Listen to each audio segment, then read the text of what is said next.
Son günlər şimal bölgəsində müşahidə olunan davamlı yağışlar Quba rayonunun meyvə bağlarında ciddi fəsadlara yol açıb.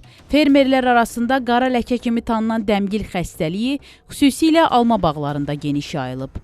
Fermerlərin sözlərinə görə havanın rütubətli keçməsi nəticəsində yaranan bu xəstəlik meyvələrin üzərində qara ləkələr əmələ gətirir və məhsulun görünüşünü yararsız hala salır. Bu isə bazarda meyvənin alıcılıq qabiliyyətini xeyli aşağı salır. Qara ləkə deyilən bir xəstəlik var ağaclarda.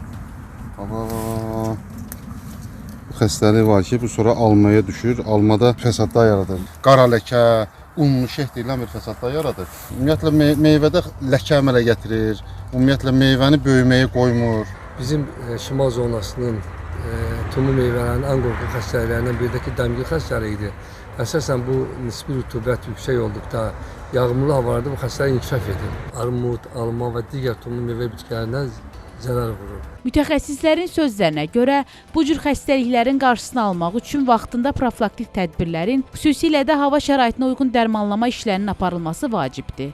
Bağlarda tez-tez monitorinqlər olunmalı, hava proqnozları nəzərə alınaraq mübarizə tədbirləri vaxtında həyata keçirilməlidir. Son günlərdə Quba Xaçmaz bölgəsində keçən yağmurlu və soyuq hava şəraiti tumlu, yəni alma, armud və heyva, həmçinin çəyirdəkli, gilas, qavalı, şaftalı meyvə bağlarında bir sıra xəstəliklərin inkişafına səbəb olmuşdur. Xüsusilə alma bağlarında dəmgil və unuşa xəstəliklərinin daha çox yayılması müşahidə olunur. Bu xəstəliklərə qarşı isə krizoksimetil, difenikanazol, mankozeb, penikanazol tərkibli fungisilərin tətbiq olunması o xəstəliklərin qarşısı alına bilər. Qeyd edək ki, Quba rayonunda ümumilikdə 18 min hektardan artıq bağ sahəsi mövcuddur.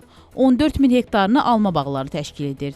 Təkcə ötən il alma bağlarından 120 min tondan artıq məhsul yığılıb. Firuzə Məlikzadə, Emin Kərimov, İlham Əkəliyeva, Xəbər Ertəsi.